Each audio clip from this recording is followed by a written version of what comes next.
Есть такая очень хорошая, ребята, поговорка о том, что судьба каждому стучит в дверь.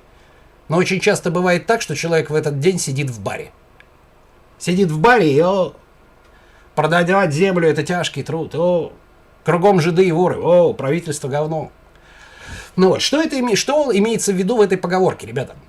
Имеется в виду, что чем больше вы предпринимаете шансов выкарабкаться, вот этот самый святой рандом, не обязательно в Ютубе, воля случая, тем больше вероятность, что вы эту волю случая рано или поздно поймаете.